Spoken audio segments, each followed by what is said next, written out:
So, I ran a bit over, but let's have a short discussion before we sort of break the session. And I want to open it up with well, firstly with questions. Let's do that. Does anyone have any questions?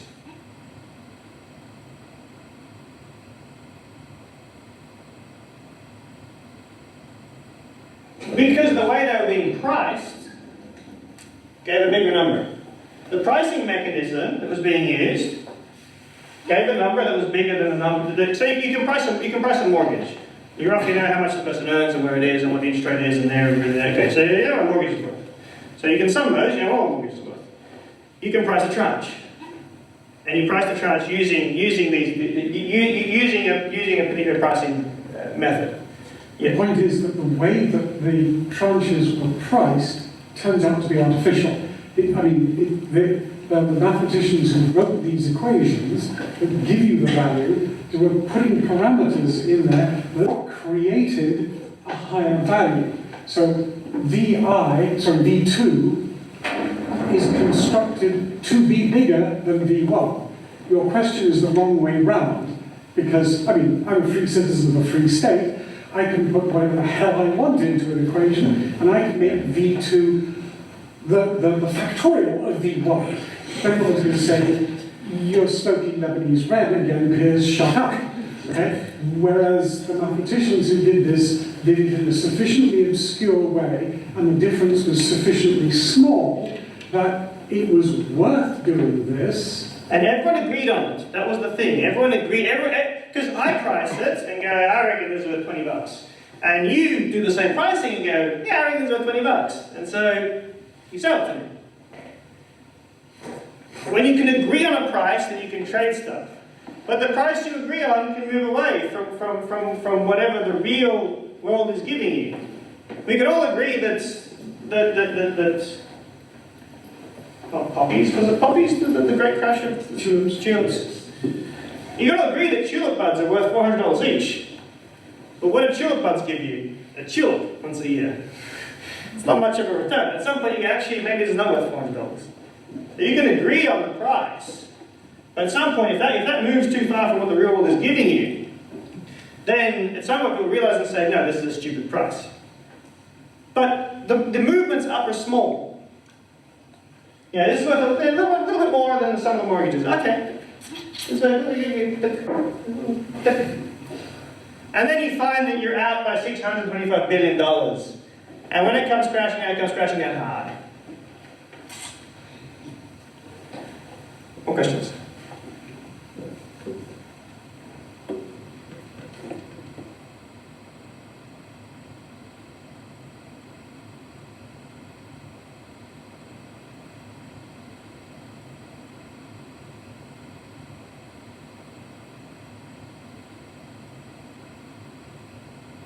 But so the point raised is that the people are giving out mortgages more freely than they should have. They should have been strict about giving out mortgages.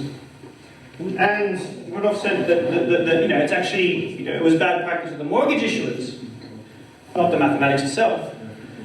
But what were the incentives for the mortgage issuers? You could issue a mortgage and then sell it for more instantly. Because people were dying for these things to make subprime mortgage tranches. So issuing a mortgage was like printing money. Thunk, thunk. This whole system incentivized the mortgage issuers to relax their mortgage criteria. Because they knew that they could issue the mortgage and then 5 minutes later that mortgage would be off their books and swallowed up in this great leviathan of mathematical finance. So the mathematicians created a system that incentivized mortgage issuers to issue crappier and crappier mortgages. There was a demand for it. So we do influence a system. So they were basically selling things without value? That's some value. Yeah, but not enough to... Yeah. So, yes, there were people were issuing mortgages without proper care, but it's because we laid a trail of gold for them and then wondered why they followed after us. We have to accept that responsibility. We created an incentivized system for people to issue crappy mortgages. You can't just lay out You have incentives for people, and then wonder why they do stuff. It's part of your responsibility.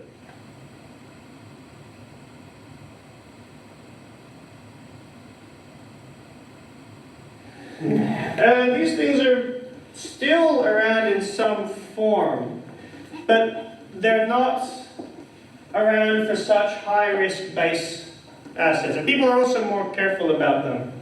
A friend of mine was working in finance in the early mid-noughties, and at some point the manager said to the whatever the hell the trading floor, because they were trading the CDOs, and the manager said, can someone come up, can you send some people up at 2 o'clock and explain to me how the CDOs work?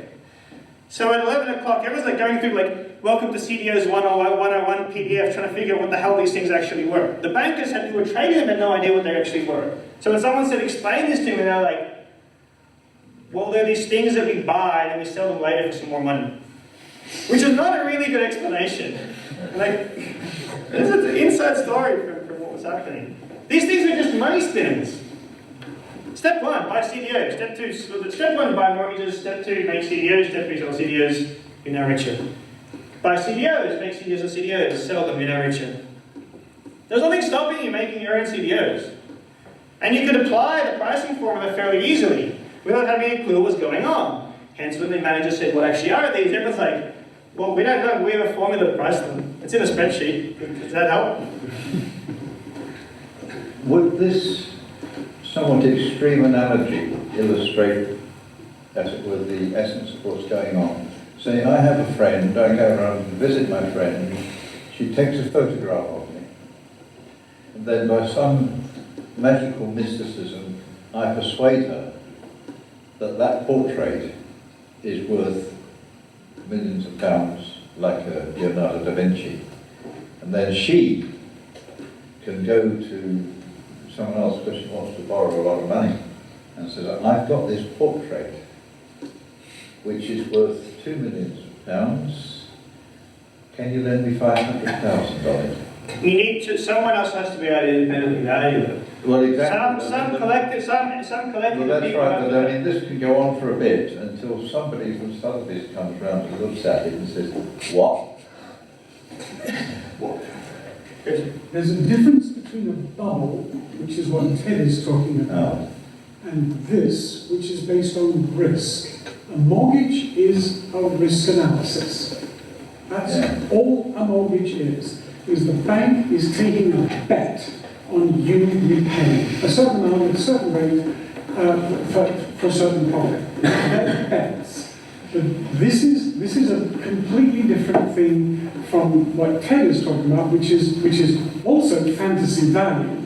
But it's fantasy value which works so long as we all agree to it. The fantasy here is the mathematicians constructing risk analysis. I mean, mathematicians in the cellars of the banks making these instruments were probably thought that they were working with some integrity. That is to say, they thought this is a valid risk analysis. It turns out it wasn't a valid risk analysis because A, the models they were using were poor, and B, they weren't allowing for the economy to slow down. And house prices always go up. Yeah. Except when they don't. Except when they don't. So I mean, the models were, had in them fatal flaws, and the risk analysis did not take into account their own internal fatal flaws. So this isn't merely a speculative bubble. This is risk analysis blind. And this is amplified by the work of mathematics. I mean, a mortgage itself is a risk analysis. And you can maybe not do such a good job of it. But in the process of creating CDOs and then CDO squared, CDO cubed, you amplify the hell out of these things. Little tiny problem in your analysis of risk just went voomp. Because that's what we're good at doing as mathematicians, amplifying stuff. Changing the scale on which things operate.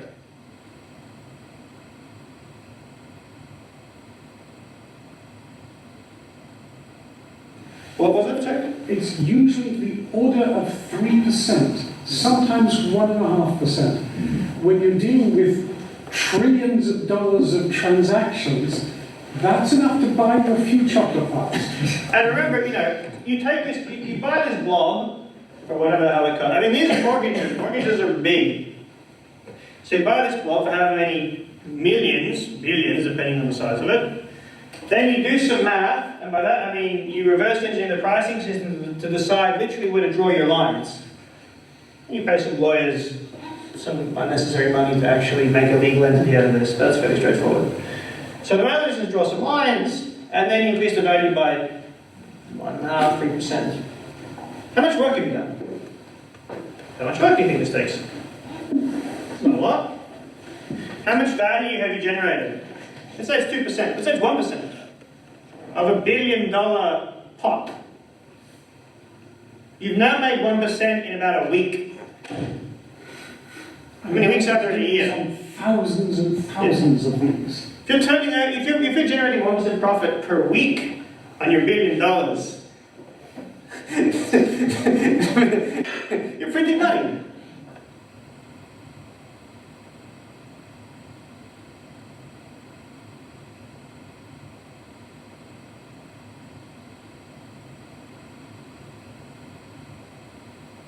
This is the change in stated value of the CDOs across the known markets. So this is the sum of the various write-downs of the banks. So Citigroup, UBS, Merrill Lynch, Barclays, Deutsche Bank.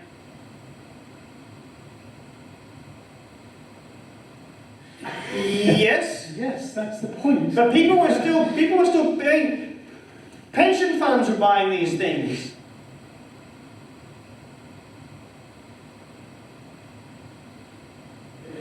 People were making a lot of money very quickly. Banks were hiring people very rapidly in the early mid-noughties. Because every person you hired would just generate more money really easily. For them and for you as well. So you had this shift in, now getting down to what is actually money, what is value. But when I state this number, I mean the stated value of the CDOs went down by this much in 2 years. That's what I mean when I say... There was a point at which some banks realized that this was about to happen, as it were. Some mathematicians were let out of the cellar, and they said, oh, well, look what you've actually got, and here is its actual value. And the traders, very famously, there was a couple of days, this is about the week before Lehman Brothers collapsed, the traders were told to unload this stuff. And they started off unloading these things at $99 for $100 worth of goods. And by the end of them unloading them, they were unloading them at $20 for a $100 package. And as well, when other banks saw, ooh, Bank X is selling these for $20 for a $100 package, that means what we've got can't be worth even $20. So it's $19.95 at a push. And suddenly, what yesterday you thought was worth, $1 billion, is worth rather less than $1 billion. And that's not money that's gone somewhere else. The point is, this isn't a transfer of money. It's a destruction of perceived wealth. Yeah. But it's not just, well, I think I'm worth $1 billion. No, there was an agreed value. People were agreeing on what these things are worth, and that went down. That's the problem. Can you go back? You started off with 3 dudes doing different kinds of illegal or stupid or outrageous things. Okay, so there are 3 individuals there. How do you relate those 3 individuals? Like there are 3 mathematicians who are criminals. Okay, has anybody in this room ever, I don't know, driven above the speed limit? Well, you're mathematicians, so you don't drive. But if you had cars, would you have ever driven above? So, mathematics break the law like everybody breaks the law, occasionally, once in a while. how do you relate the behavior pattern of those three guys to what you're seeing in these phenomena? I see them as a super extension of what's happening here. Which is, here people are saying, well, I'm doing some, what I think is legitimate mathematics, kind of closing my eyes a little bit, and saying, well, I've generated more wealth at the end. Yay. They took this to the absolute extreme, and did the most hardcore mathematics they could, whether it be reverse engineering code, whether it be spoofing the market with rapid-fire selling algorithms, or whether it be understanding how movements in LIBOR affect your balance sheet. And they're saying, well, it's just more math, right? It is the extreme case. I'll do as much math as it takes to make me more money. And obviously, it was super extreme, they got nailed to the wall. But just because you don't get nailed to the wall as an individual, doesn't mean you're not doing something stupid with math. You can be smart, and the math you're doing is smart. Every line of what you've done is fairly clever and complicated and hard to explain. But the sum of what you've done is stupid. Because you participated in a system like this, no one knows what other things are worth, you started to incentivize people issuing dodgy mortgages, or mortgages people who shouldn't be getting mortgages. So just because you're going all the way to the extreme doesn't mean you're still doing something wrong. Because don't equate wrong and illegal. Regulators take a long time to pick things up, to realize something's astray, and to legislate. These things take a while. We can move quickly as mathematicians. The turnaround for this was quite rapid. It was less than 10 years. Least paper on Gaussian copula model was 2000. The market came crashing down in 2007-8. Is there an implication here that, how to quite put it, the part played by the mathematics, though not necessarily intentionally, is to render the process incomprehensible? That makes, if you can confuddle people, you can exploit them. And mathematics is really good at confuddling people. Because if you were to compare this with a straightforward person who has got 5 bank accounts and wants to buy a house, and the agent says, well, how much money have you got in each account? And the agent adds up the total and then something like the price of the house, then it's very straightforward. But if it involves much more complicated mathematics than simply adding up the sums of money in the bank accounts, the agent could perhaps say, well, that must be right, it's mathematics. There was an quite...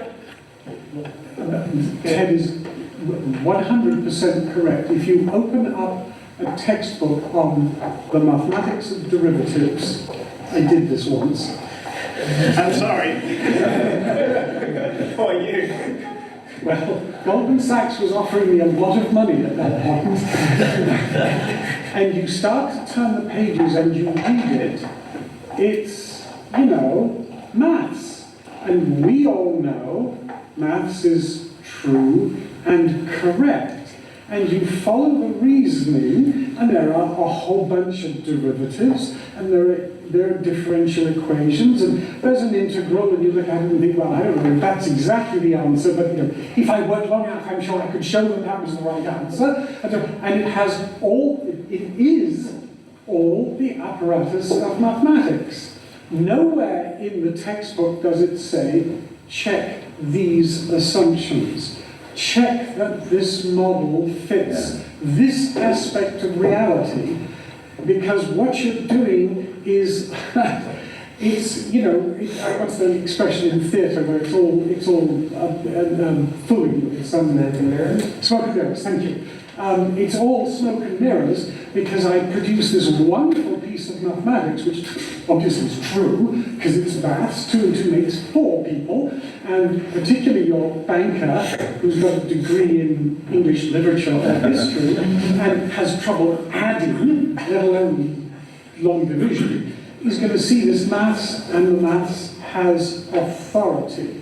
And the mathematician doing it is not kind of trained to say, oh, but you know, don't forget there are these assumptions, and I'm here assuming the market is continuous, and da da da da da da. You're presenting a bunch of maths, the authority of which you know is limited. Your audience does not know those limitations.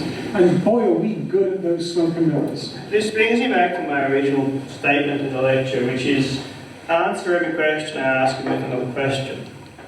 If I say, you know, compute the value of this from these assumptions, your answer should not be, okay, let f be a differentiable function on two variables. No, your answer should be, what the hell are these assumptions? Because otherwise you build your house on sand. You can do the greatest, most beautiful, elegant, remarkable mathematics you like. But if you build your house on sand, your house will collapse. If your assumptions are crappy, if your assumptions are not justifiable, if your assumptions are blatantly wrong, or could be wrong in the future, maybe they're okay now, but they might not always be right, okay. You can't say, well, it's the fault of the assumptions. No, because you are not only fueling this, you're obfuscating the role of the assumptions. Because the assumptions, turn into a formula. People stop using the assumptions, they start using the formula. Well, I've got an alpha, I've got a beta, I've got gamma, I've got epsilon, I've got all these things, I can put in the formula, bing, I get an answer. But all this is built on whatever the assumptions are of the model. And if we don't properly stress test those assumptions, because we do absolute truth, that's the business we're in. Logical deduction. The tiniest change in one of the assumptions completely changes what we end up with. How can we put complete faith in the mathematics if we have no faith in the assumptions going into it? Or we haven't questioned the assumptions going into it? You all sit there questioning line 417 of the derivation, but will you sit there questioning the third of the 9 assumptions? No, it's not a thing that we're used to doing. One more point before I finish up, is that modelling finance is not like modelling physics. We did a really good job modelling physics. I drop an apple, I know what's going to happen. I send a rocket ship up, I know what's going to happen. I look at the electrons around the nucleus and what's going to happen. And when things went wrong, we could see it. My rocket ship exploded. Okay, probably should fix that. How do you verify that your model is correct when you're doing finance? Or other things, for that matter. How do you verify your model is correct? This is the price of my CDO. Why? Because the math said. What's the right price for a charge? What's the right price for one of these? How do you verify that? Okay, sometimes this happens. So at least you do know when there's the occasional stock market crash that something's gone wrong. If you start modelling things like how to predict prison sentencing periods, you don't even have this phenomenon. Modelling is really hard. Not just the mathematics. I'm not saying how it fits into things. The other thing is, what happens when the thing that you're modelling is affected by your model? You can make as many physics models as you like. It doesn't affect the way atoms spin around the nucleus. It doesn't affect the way that gravity works. But your financial model will affect the way the financial system works. It does the incentivization for the way mortgages are affected. It affects the way pricing happens. Your model affects the things that you're modeling. And you get a feedback loop. We have to keep that in mind. The glory days of Los Alamos are behind us. We figured out physics. Now let's do economics. Shit. There is a sense in which you could regard these phenomena that you've been talking about as not so much in any way analogous to physics, but as entities in the minds of the people doing it. Market is a perception. Yeah. But it's based on some rough study.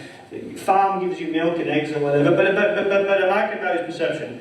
I want to finish, and then I will generally stop, with two mathematicians Emmanuel, Dermot, and Paul Wilmot, they published what was called the Models Manifesto after all this shit happened. This should have been around 50 years ago, but no one got around to it. So after the shit had found, someone said, yeah, maybe we should write something down about that, like the Hippocratic Oath. And they say in the Models Manifesto, this is what all people in mathematical modelling should keep in mind. Number one, I will remember that I didn't make the world, and it doesn't satisfy my equations. Number two, though I will use models boldly to estimate value, I will not be overly impressed by mathematics. Number three, I will never sacrifice reality for elegance without explaining why I have done so. Number four, nor will I give people who use my model false comfort about its accuracy. Instead, I will make explicit its assumptions and oversights. Number five, I understand that my work may have enormous effects on society and the economy, many of them beyond my comprehension. These are exactly the points I've spent the last hour talking about. And I didn't even read this before I came in here. I just copied it off the PDF I had from before. These points are self-evident. Completely self-evident. And yet, up until now, no one has ever spoken about them. Who wrote that book? It wasn't a book, it was a one-page manifesto. Oh, right. It was Dermot and Wilmot. Dermot and Wilmot. And with that, I think I'm done. Thank you.